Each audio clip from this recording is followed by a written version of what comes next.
We will talk about the phone call scene later. We'll talk about the whimsical... I don't give it away. I'll cut it.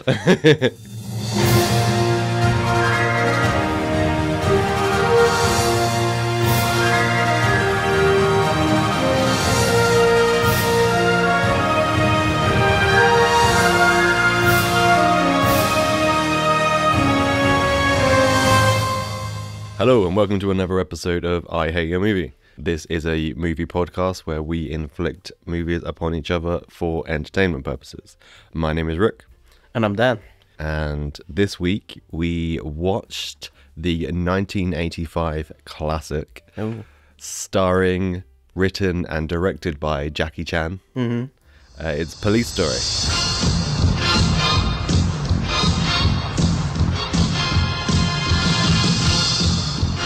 Yay! It's weird time you picked this movie because did you know that Jackie Chan is back in the spotlight? Is he? Yeah, they're doing a new Karate Kid movie with somehow him and Ralph Macchio. Seen loads of clips of them talking about it. Didn't they already do that? Wasn't he the Karate Kid's? That's the weird bit. So there's the 80s Karate Kid with Ralph Macchio. And then there's the 2000-something Karate Kid with Will Smith's Spawn of Hell. And then they're making a third remake, I guess. We need it so much. So, I will now challenge you for your one-sentence review. This movie feels like it was done by a bunch of friends. But all the friends are extremely talented and driven. That is accurate. Yeah. That is very accurate. So, I really like this film. Yay! But it had lots of like little annoyances and little faults. Okay. But I did not care. Because it was so charming and so like nicely made. Even though there were lame scenes, you could feel the passion. You can feel that they put everything into this, that they could. And that's what it feels like. That's generally the vibe of all Jackie Chan, like original films. It did feel like if when I was young, I made a movie that's kind of fucking around, but also like with a lot of knowledge and a lot of expertise and lots of ambition. At the same time. It's very charming that way. Yeah, so it generally is what you're saying. So the place he grew up in, all the kids around him that were in that little group are the ones that make these films. It's the first time I watched a Chinese film. Original Chinese. And I was very unaccustomed to hearing Chinese. And then it was really weird. I don't know where to fit this in. Okay. But, you know, like I've watched Japanese films, I watched German films, even Swedish films. I'm used to those kind of cadences. But this was really weird because I felt like they were talking for a long time sometimes, and there was like in the subtitle there was two words. It's even more obvious when it's dubbed. Yeah, because you hear like lots of mouth movements, lots of mouth movements. Hello. yeah. It was really weird. Is this the oldest movie you recommended? Think so. Yeah. I usually don't like older films, but this is so well done and so well choreographed that it goes above what the old style films with their terrible special effects. Like, this doesn't have special effects. This is people being thrown through glass. Just a year later, do you know what came out? I was born. You came out of your mother's. And more importantly, Chopping Mall came out. Really? What a comparison. Bottom of the pile to the top of the pile. Yeah, that's a perfect example of like what you should be doing with your resources and what you shouldn't be doing with your resources.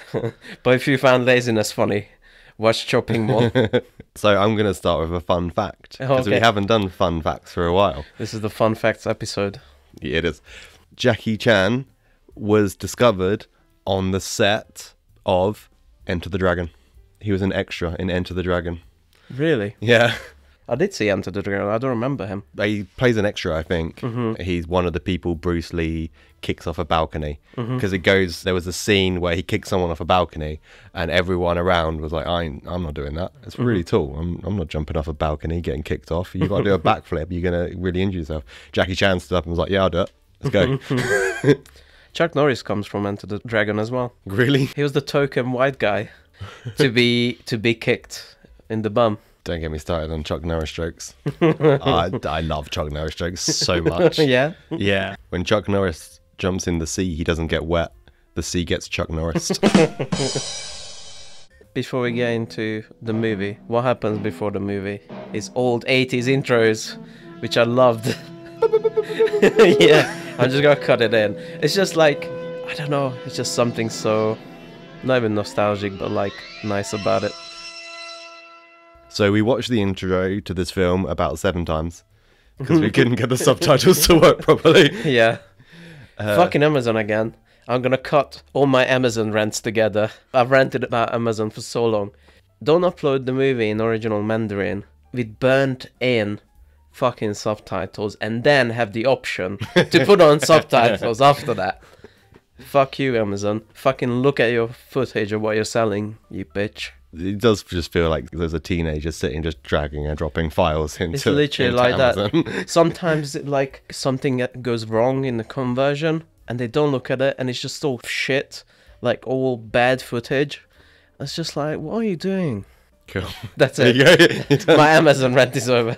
I like that it gets straight into the story. Yeah. No faffing about. This is why I like old movies usually, because today's movies is so much faffing about and so much like slow build up. Character development from the first minute to the 30th minute, and then stuff happens. You can have character development while stuff is happening, and this is what's in this movie. Mm-hmm. It doesn't have to be so separate. If you haven't seen the film, it's a thin plot.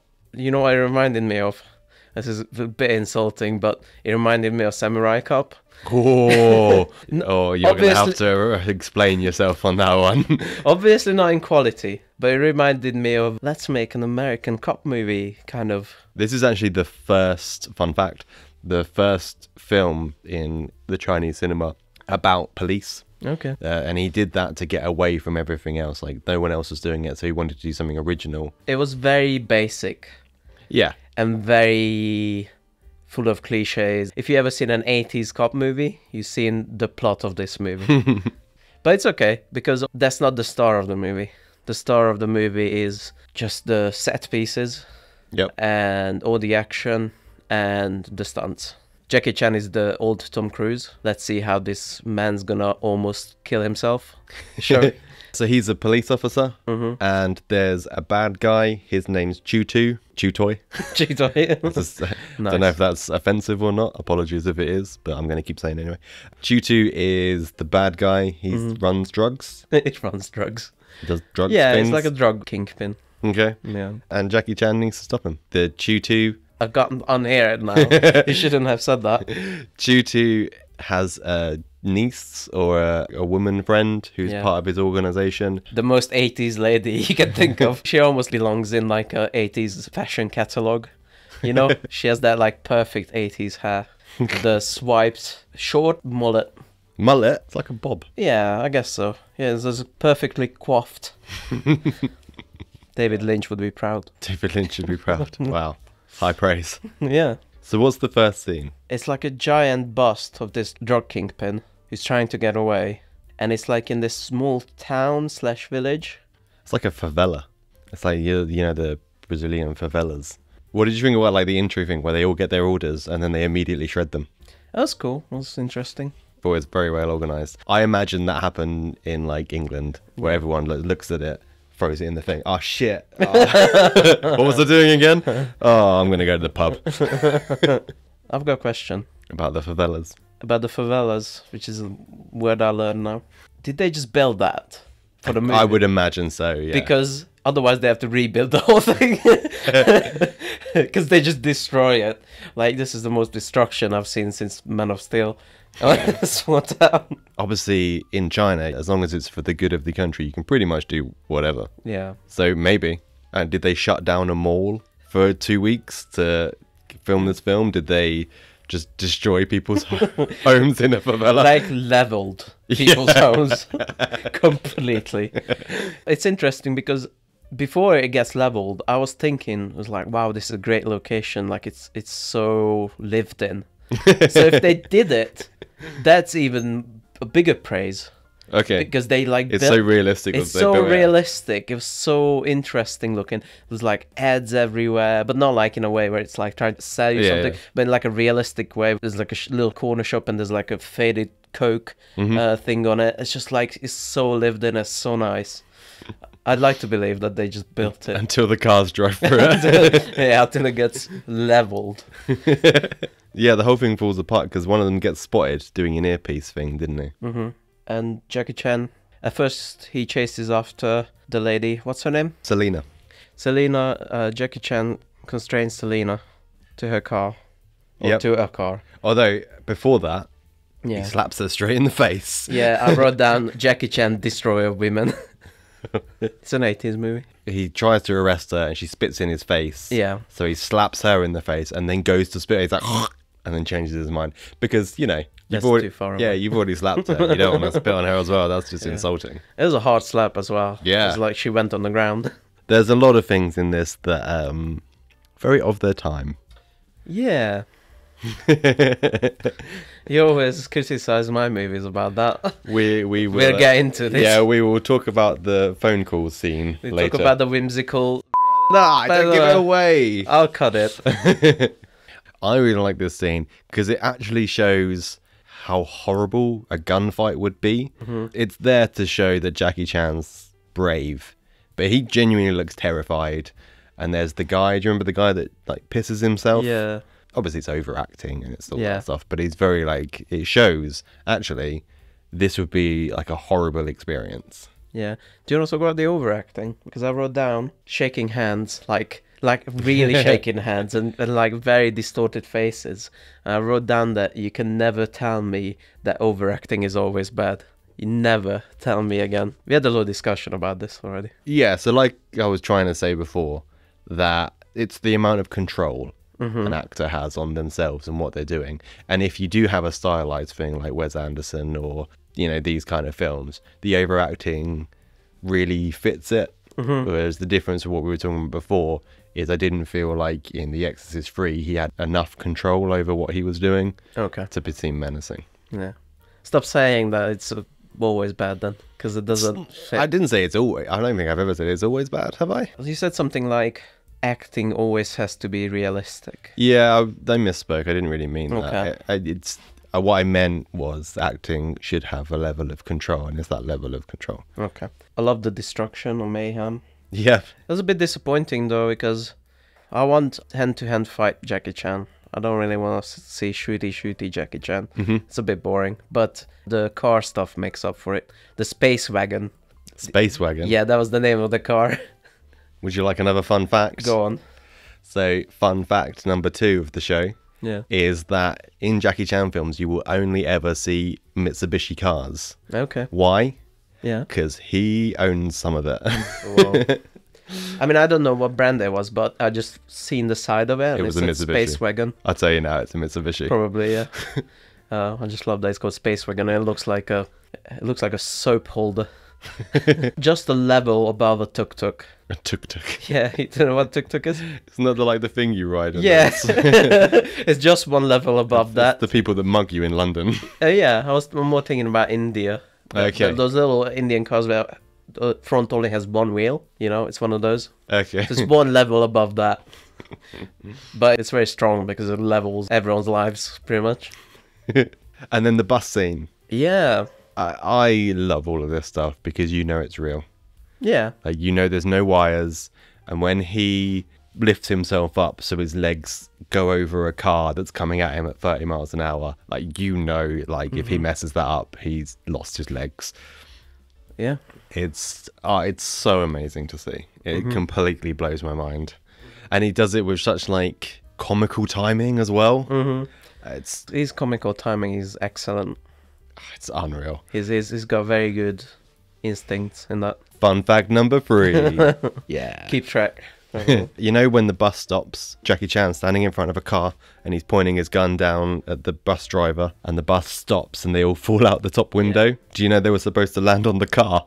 Oh. The car had special suspension to make it more bouncy, so they land on it smoothly, but the bus stopped too quickly and they all fell out the top of the bus and hit the ground and they weren't meant to.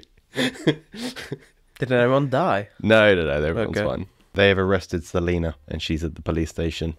And they have a 10-year-old superintendent as a police chief, like the youngest guy they could ever found. It looks like a little kid in police uniform.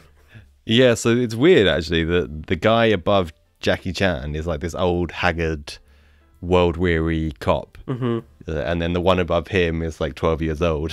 Yeah. I thought this scene was really clever. Yeah. When they set Selena up. They send her lawyer out of the room. Yeah, and they keep her there without saying anything. Yeah. First I was very confused, like, what's happening? But then I put it together a bit later. Well, she says it when they come out of the room, because she comes out and the lawyer asks, what did they say to you? What did they ask? She's like, they didn't say anything. Yeah, no, come on, you can trust me. And she said, no, they didn't say anything. Yeah, I think that's where I put it together. When it was directly explained to you? Yeah. All right. I was listening to Mandarin for the first time in my life. I was reading subtitles. Just give me some credit. I love the music of this film. Yeah? Yeah, but everything I have to say about it sounds demeaning. So it's very simple. It's very jolly, but I love it. Okay. You know what I mean? Jolly is a good word. Yeah, people don't use jolly enough in their life. It's simple, and it's a good kind of simple, where it's very effective. And then, they get Jackie Chan character to protect Selena. There's a weird subplot that doesn't really need to be in the film, where like the PR department really like him, and he becomes like the model for the Chinese police department. It does kind of play a role. Yeah? They don't just try to kill him. They could, but they try to destroy his image with the police. So when he goes to complain about the mafia setting him up, no one's going to believe him. I think that was the idea. Yeah, but you could do that without him being famous. Yeah. But what I didn't understand is, because obviously this film happens in like quick succession, a couple of days. Yeah. When does he have time to go do a photo shoot for Chinese Life magazine? That's the only time he actually puts on a police uniform as well. Did you notice that? Yeah. Like, why? That was a bit confusing. Why is he the only one who's allowed to wear just like a It's Casual Friday. charity shop hoodie? You know? Their famous police uniform. Yeah. This is where kind of some of my caveats come in this scene, where I feel like there's too much exposition and too much back and forth with the protection job. But Jackie is like, no, I don't want to do it. Yeah, you're going to do it. Oh, I don't want to do it. You're going to do it. And it's just like, make it, Lena. Make it. Yeah. Make like, it. you're going to do it, otherwise the plot finishes now. Yeah. I think the best example of that is the next scene. Because obviously Jackie Chan is looking after this lady and she doesn't want it, locks him out of the house. So he gets his friend to do a home invasion. Yeah. But that goes on forever. Because you get the premise. Like, as soon as his mask... Because my note was, what the fuck is the guy with the knife doing? Yeah. Because he was like, this is the most inept murderer ever. Because you don't know at this point who he is. I like that bit, but it does go way too long. And also, this is where kind of the quaintness of this movie comes in, let's just say. Yeah. Where it's very obviously set up, and then the guy's very obviously knocked out, but the dumb woman can't tell. But the best bit about this scene is they go through all of this nonsense of this fake fight, and then she's finally convinced to go to his place and be protected. And they walk outside, and there's actual like assassins and stuff, gang members that are fighting them. Yeah. That's a cool scene as well. That's when you really start to see the hand-to-hand combat fighting. I think there's one bit where he kicks a guy out the way, and then a car, like full pelt, just crashes into another car, and he jumps right at the last second to land on both bonnets. Oh my god, it's genuinely like... Gets my heart going. Tom Cruise of the 80s. Although Tom Cruise does one thing usually. Yeah. In a movie, not like 50. Like Jackie Chan. Yeah, my favourite bit of this is like, he fights them and then he walks away and it's like, oh my god, those guys were for real. And she was like, what do you mean? Yeah, that was good, yeah. He puts his foot in his mouth a lot of the times, which I kind of enjoyed as a contrast to his character as a very competent man. Yeah. That at least he has this flaw. It's his birthday. Yeah. The most baffling scene. His girlfriend, she puts a surprise party on for him. Yeah. As he's dragging home Selena in an underwear with a jacket on for protection. Yeah. And everyone clears out. Like, is no one Jackie Chan's friend? Are they all maids' friends? Yeah. No room for explanation. She throws a cake in his face. And then she gets 3 other cakes somehow. No. And then, so there's like 20 people and they all clear out of the room for some reason. Yeah. No one wants an explanation or no one's going to stay at the party, fine.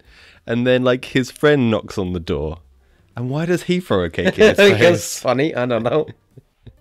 I can't remember why he does it. That almost felt like it's reaching Naked Gun territory, you know? Everyone has a cake.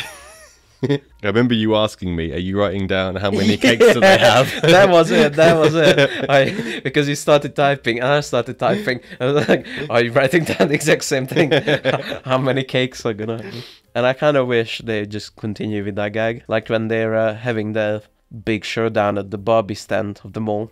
There's someone throws a cake, yeah. They could have done it earlier as well, as they was driving through the favela, driving through a cake shop. Cakes everywhere.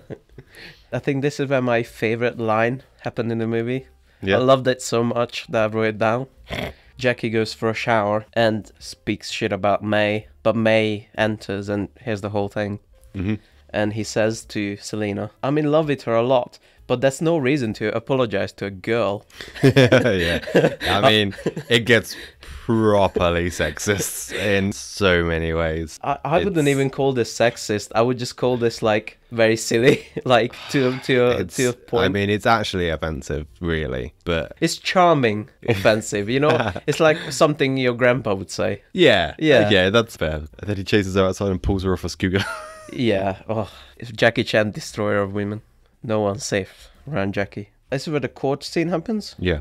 Now that's where it went way too long for me. Mm-hmm. This is not what I signed up for. My note here was, I remember there being a lot more action than this. Yeah. So I did say to you at one point, like, I wasn't entirely convinced we were watching the right film. And this is why. Because I really remember this being like balls to the wall action. Yeah. And it isn't that. Do you think the Chinese justice system really works like this? My question was going to be that as well. Like, it feels very American. Yeah. Yeah, like very American. Like incredibly, like the criminals getting away with something on technicality, kind of. Yeah, and this is communist China. Yeah.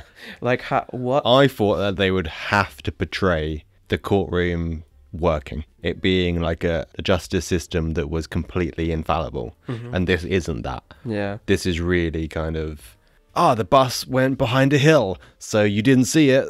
We're going to get the guy out of jail. For me, where it stuck out there, it's very American. It wasn't even that kind of stuff, what you mean. It's more like the visual stuff, like powdered wigs. That's very weird. That's like very European and American. And they swear on the Bible, which was super weird. I was like, whoa, a very atheistic country. Or if not atheistic, you know, it doesn't have proper religions. There's religious philosophies like Confucianism and Taoism. Is that they swear on the Bible? I don't know. It was really weird, man. I was just thinking, literally, they went like, let's make an American police story. No idea. But yeah, it did seem very American. Have you noticed anything weird with the cinematography? No. Okay. Let me talk about that. They used a very wide angle lens. Okay. And what happens with the wide angle lens is the closer you get to the edge of the frame, the bigger people look. That's just what happens. Okay. And it was like a reverse of that. When they used really zoomed out images, the people on the edge of the frame were very thin, like almost like curving as well. Okay. And it looked really weird. I've never seen anything like it. And another thing, the focus was just all over the place. And I don't think that's the fault of the cinematographer. Weirdly, it reminded me of the Zack Snyder zombie movie. He got like a special camera lens from Hong Kong in the 50s to get like a richer image. Now it looks shit, so he's wrong.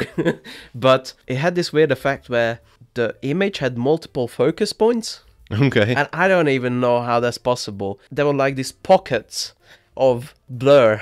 It looked really weird. I liked it. I've never seen anything like it. That's why I liked it. Okay. Anyway. I didn't notice any of that. One more thing about the courthouse, which I think is a plot hole. Okay. Don't they have the bus driver as a witness? That would defeat this whole movie. Because so the bus driver, they held the bus driver hostage to drive away. where is he? He could explain everything, that's the man, that's the right boss. 100%. Yeah. That's a really good point. Yeah, like, he could just end this movie. But, Roll credits. yeah. One more thing. I had so many things to say about this. So, for a scene you thought could be shorter and doesn't particularly need to be there, you've got a lot of questions. I do, because this is where they start to, you know, doing the plot stuff, and it doesn't quite work. This is not that, but I love that they keep saying I object. And they kept saying in English. Did you notice that? I didn't notice that, yeah. Yeah. There's lots of loan words, like, sprinkled in. Yeah. I object. That's why it stuck out, because they say it like 150 times in a row, and they just object to everything. Anything that happens, everyone objects to it. And one more thing, oh my god, which made us laugh in an unintentional way. Do you remember what it was? I don't. It's when Jackie Chan is like, oh, I have recording to, to what happened. And he has this little tape recorder. It's like, okay, they're just going to plug it in the...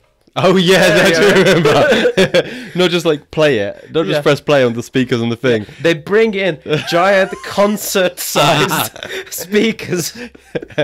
Like giant. Like massive, like... Yeah. You would genuinely fill an arena with that sound. That was really funny. It's just really, it is missing it. I think when we were watching it, you know, I did that. Like he's just going to get a guitar and sing a ballad. Yeah. Cool. I finally done with the score scene. Right. Just like in the movie, it went way too long. Let's talk about some funny police moments. Jackie Chan's man in the police lines, and he's incompetent at his job. All he wants to do is eat some noodles, and all these pesky people keep bringing up, like, reporting crimes. Ugh, what dicks they are. Fucking hell. Do you want to reveal what the crimes are? So his girlfriend phones up, first of all, and he's completely neglecting her. He's just kind of like, yeah, okay, whatever, I'm going to eat my noodles. Next person phones up, and they're like, my husband's beating me. And he's like, yeah, okay, whatever, noodles. Hey mate, how you doing? Yeah, cool, I'm still here. My cow is missing. Yeah, that's another one. My cow is missing. Next person phones up, I've been raped. Meanwhile, this whimsical cartoon music keeps playing. And Jackie Chan is fumbling with all the phones, and he's trying to make it work. And he says some incredibly offensive things. Yep. Like, how do you know you're pregnant? Things like that. I've been raped a year ago. I was like, why are you calling up? That was it, yeah. Why are you calling now? Yeah. If it wasn't for those things, if they just stuck to the my cow is missing. Yeah, that was funny. That was funny. It was very hot fuzz, like a goose is on the loose. Yeah, but yeah, it loses a lot of its comedy in its really severe crimes. Yeah. Slapstick comedy. I think this is what it feels like. It was made by friends. It feels like a very on the day.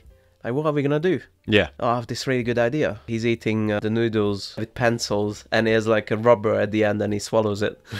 I have a question for you. Why is his handbrake broken in his car? Because they were like, oh, this scene is kind of boring and we're just delivering exposition. What funny thing we can do. He parks it on a hill. Yeah. And just like holds his car as it's slowly rolling down the hill. And then he goes to phone box or something. And he's like, hey, mate, hold my car on this hill. Looked like one of the most dangerous stunts as well, especially because it's space wagon. You don't fucking mess with the space wagon. It rolls down the hill and it just demolishes the phone. Yeah, the phone box. It looked like it would be really hard to predict exactly where it's gonna go, the car, because it wasn't just a slope. It was like a slope and a turn and a twist. It's just really weird. And they had this long shot of the car in the background, and you can see this like twisty, turny kind of slopey road. And I was like, oh my god, how do they know? I mean, I guess they just tried it, how it's gonna go, but like, just fucking crazy. I think they would have tied the steering wheel. Now he gets double crossed. Is it by Inspector Man? Inspector, I was so confused about that. At first I was like, the Inspector Man wants you to do this and this. I was like, what Inspector Man? No, it's Inspector Man. That's his name. Yeah, that's his name. Yeah. He gets caught and she gets away because he throws her off the roof into the pool. Was that planned, or you just done that just for fun? Just on the day, you know. He just tries to kill women and they keep not dying. Oh shit, there's a pool there. Fuck. Yeah. Maybe he's like the world's worst female murderer. Keeps fumbling it. It's just action from now. Kind of. I think there's another scene in here that needs mentioning when he's in the police station and he's trying to escape. Oh yeah, that was interesting. He takes the 10-year-old superintendent hostage. Yeah. He gives quite an impassioned speech about the leaders of the police just sending people out into danger. They just sit behind the desks and they don't know the emotional and cost of doing their jobs. And it would have been cliche, but I felt like it would have been a cool twist of having the police corrupt at this point. And he goes in and is like, oh, I've been double crossed.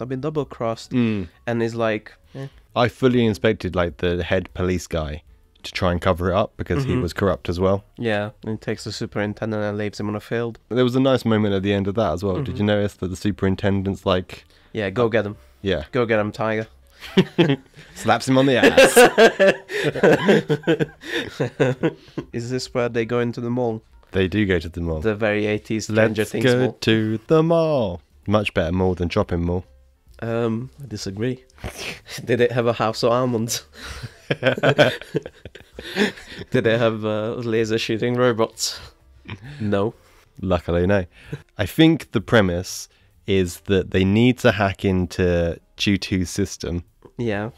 the wonderful 80s hacking system. Yeah. And they need to go to the mall to do that because they have computers. Because Choo-Choo's base isn't in the mall. No?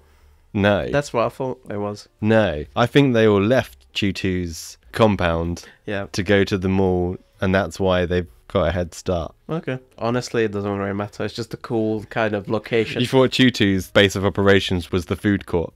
Well, I thought he's They're all sitting outside McDonald's. Well, I kind of imagined him like maybe the manager of the mall as well. Why? Why not? Do you mean the owner? Either. Hide in plain sight kind of thing. Okay. I just want to mention... big money laundering scheme. Yeah, maybe, yeah. I just want to mention that hacking scene. They use the great effect of, you can imagine these 80s computers with like the green display and the old yellowed white monitors. But how they discover that it's been hacked is that they switch the green into a red tint. And that means it was hacked. They just changed the hue on the computer monitor. And that means bad. So I explained all these things. It's like a weird camera I've never seen before. At the edges it narrows down and it has these weird spots of focus. Now it does this camera move of panning one escalator to another escalator, and there's mirrors and glass and everything reflects each other on top of all these effects that I already explained. And I went like, oh my god, what's happening in my brain? Did not notice any of that. It was like a magic eye picture. Obviously the big set piece of this film is the mall fighting scenes. Yeah.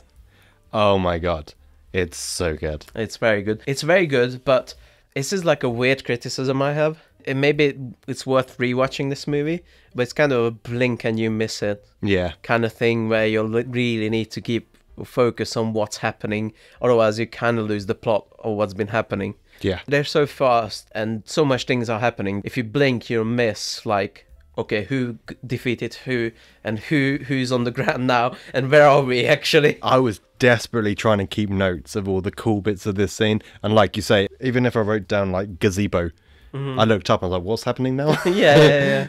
Honestly, I wasn't writing any notes and I still had a hard time keeping up, honestly. But it's very cool. Some of it's so brutal because none of this is like a film set. This is an actual mall.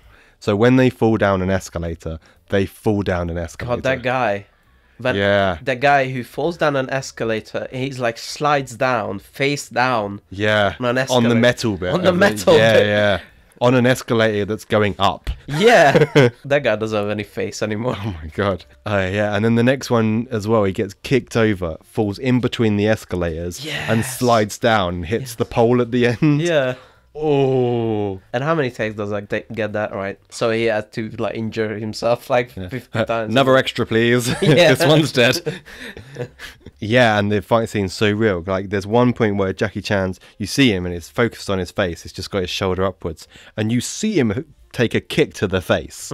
Like, you see the foot hit his face full on, and he falls down. Yeah. Oh my word. And what amazes me about this whole scene, and most of the scenes before it, but especially this scene, is it just looks so fast-paced. Yeah, it's incredibly fast-paced. Unbelievably fast-paced. So, I mean, if you go back to, I don't know, Marvel films, when there's a hand-to-hand combat between Winter Soldier and Captain America when they first meet again, and there's a really like fast-paced fight scene between them two. They did it slow and they sped up the film.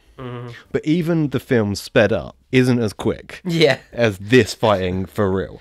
Yeah, I actually want to compare it, and I think movie stars of today should be ashamed of themselves when compared to this movie.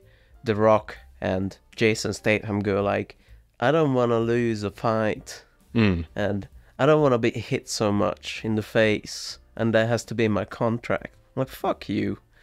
Fuck you. Like, I'm not saying everyone has to do things like Jackie Chan and like really injure themselves, but what I liked about this is he's incredible, but he's also an underdog, as I always like go on about. Like, you want to root for an underdog. You don't give a shit about The Rock, who's perfect and punches everyone all the time. He gets bloody, he gets dirty, he gets tired, he gets flustered about how many people there are. And also, I think what really sells the action as well, like a great addition, is all the sound effects, which is, again, I'm a weird film guy, because I watch so many Hollywood movies, I know all the sound effects, pretty much. Right. And this one was completely different, but it sounded amazing. All the Foley work was amazing, and it was all new to my ear. Like, you could just hear it. There's not the usual sounds. They completely redone this for this movie. That added to the realism. Fun fact number 4. The 15 more like. Official fun fact number 4. Okay. 2 fun facts actually. There's going to be 4 and 5. Whoa. We're smashing them out left, right and centre. So first things first is to make it seem more realistic in this film, the sugar glass was twice as thick as it should have been. Oh god. Which obviously led to a lot more injuries, because at that point it's basically glass. Yeah. With people just licking it to make it thinner. The second fun fact of this is the Chinese word for police sounds a lot like the word for glass. The crew weren't calling it, okay, we're filming Police Story now. They called it Glass Story, because so many people went through glass and it caused so many injuries. The whole crew renamed the film Glass Story. Yeah, it's almost comical how many people get thrown out windows and displays and that kind of stuff. It's when the guy's holding the front of the motorbike. Yeah. And he gets put through like 7 panes of glass all at once. And they end up in the epic showdown at the Barbie station. The Barbie station? Yeah. I do remember that. So, it's just after the motorbike scene. Great scene, by the way, with the motorbike. How they got that involved. I mean, it's a simple answer. They just did it. Yeah. Yeah. If you don't know how to do visual effects or special effects, just do it. Yeah. just do it for real. Just actually drive a motorbike through a shopping mall. Yeah. Through some windows. Yeah. Why not? True too. He held May hostage for a little bit, and then at the Barbie station, it's just funny that was like Barbie dolls in the background, all pink. That's it. And it was funny that they chose that as the final epic showdown location. So let's talk about it. The pole. Oh my word. Woo! Woo! What a stunt. Yeah, I mean, you know you have a great stunt when you have to show it 4 times in the movie. I would, if you showed me that stunt for an hour and a half, I would be more than happy. Yeah. So they did it with no rehearsal at all, and kind of, well, we won't say fun fact because it's not enough of a fact, but they only had a certain amount of film to record it, and Jackie Chan got up, he nodded to someone, and someone else took that as, okay, let's start filming. So they started filming, and he was like, what are you doing? Okay, I'm going to jump. And he jumps. Did he really injure himself? He did. I guess so. He did. So I always was told, and by that I mean I got told once, that the electrics hit the pole and he slid down. That's not the case. What happened was they were going to attach the lights to a car battery, but the car battery wasn't powerful enough, so they plugged it into the wall.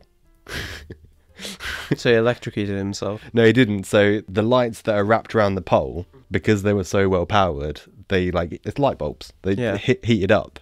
So when he grabbed hold of the pole, it was like grabbing hold of a light bulb. Okay. To slide down the pole, and he got second-degree burns on his hands, right? And when he landed, injured his 7th and 8th vertebrae and dislocated his pelvis. He then jumped up, started fighting an extra.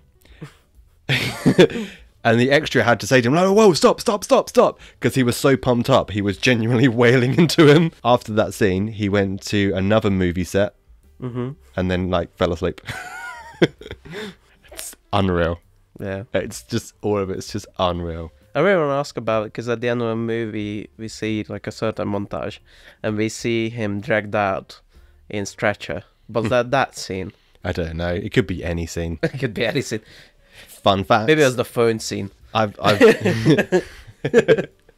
He hanged himself accidentally. Fun fact. Yeah.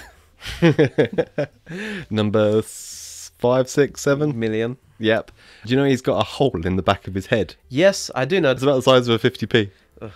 It was a simple scene. It was literally, he was nearly on the ground. He jumped out a castle window, misjudged the landing, hit his head on a rock. And I don't know if this is true, but what I read was they just found a plug, and they just put a plug in his head and then took him to hospital like that. And then he went to the hospital, all the nurses went, started to blood champagne. And then there's another scene after that where he beats up the old man. He beats up Choo-Choo. Yeah. I mean, it was pretty excessive. He punched him, and no one did anything.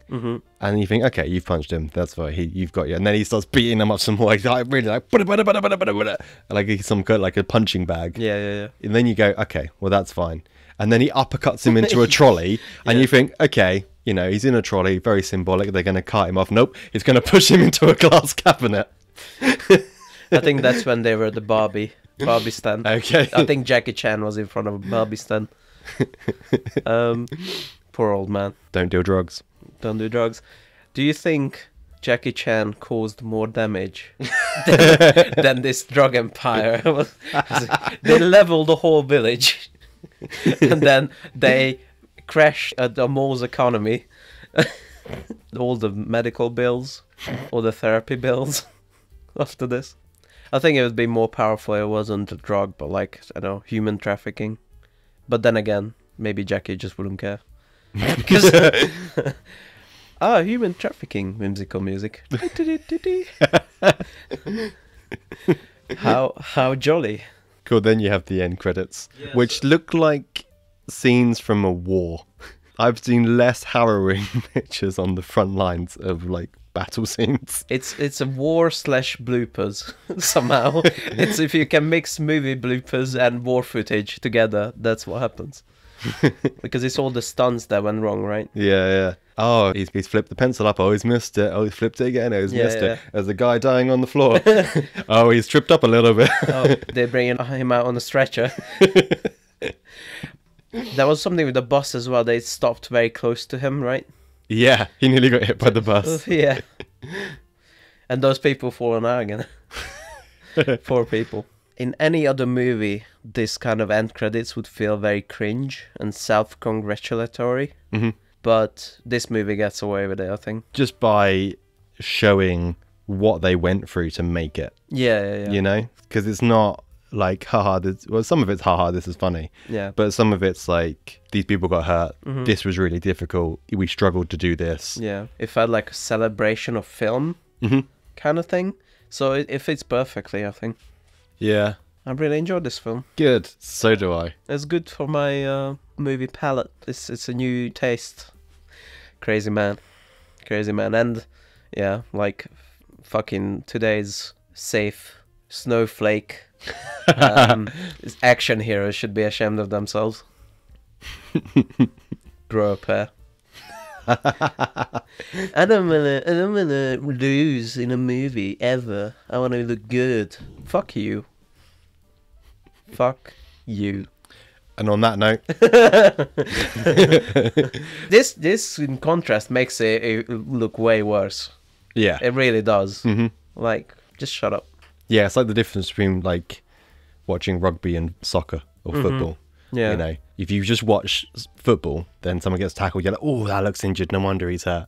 And then when you watch rugby and someone gets their like face broken, their thumbs falling off, and they carry on, you think, oh, actually, yeah, in comparison, that's pretty pussy. Yeah, 6 out of 10. 6 out of 10. Okay. Yeah. It's not my kind of film.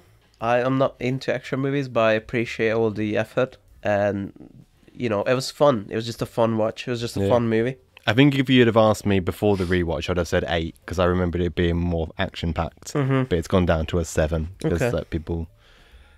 Some of the talking scenes do stretch. Yeah, it could have been trimmed down for sure. Cool. So, what are we watching next? You have an evil look on your face that I don't appreciate. Not really. So, we've seen a Nicolas Cage movie recently. We have. We saw Dream Scenario. Dream Scenario, which started out really good and then it ended disappointingly. Yep. It made me think about Nicolas Cage and his good movies. So we're watching Ghost Rider. No, we're watching Ghost Rider 2. We're watching Adaptation, a movie where Nicolas Cage plays twins. Twin writers, and one is a struggling writer and one is a good writer. And... So it's Jack and Jill. Yeah, exactly. Exactly like that. We're watching Nicolas Cage's Jack and Jill. It's made by the same writer-director team as Being John Malkovich. Ooh. So you can expect very meta. Like, this is the most meta film ever meted. Okay. Because it's supposed to be an actual adaptation of an actual novel, as well as him struggling to make the adaptation of this actual novel. Okay. That seems like it could go either way for me. I'm either going to love that film or I'm just going to not understand what's going on. I'm interested in revisiting it because I haven't seen that a long time ago. I watch Being John Malkovich like every other year because I love that film. But this is from the same creative team. And yeah, I'm just interested in kind of revisiting it. I look forward to it. And I hope you do too, audience. Oh, okay. I thought me. I chose it, so I will look forward to it. Thank you for listening. Thank you for listening. Go to patreon.com/IHateYourMovie for bonus episodes every month. And you can recommend us movies. Yep. Torture us with your picks. It's just £1 a month. So go do that. Go do that, please. And talk to us on Instagram. I hate your movie. We may not reply, but we will. Yeah, you know, I mean, not out of intention, but out of. I check it every week. So if it's a few days off, okay, then yeah, don't get mad at us. And subscribe on YouTube, like on YouTube, follow us. Leave a review on Spotify. Leave a review on Spotify, a good one. Yeah, preferably. But you know, nowadays with algorithms, even bad engagement is engagement. So yeah. We're going to farm those hate clicks. Yeah, why not?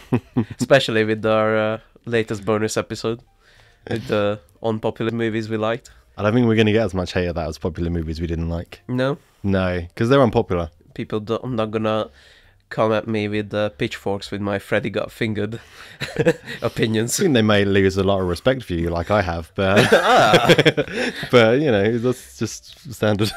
Boo. Thank you for listening. Thank you, and goodbye. Goodbye.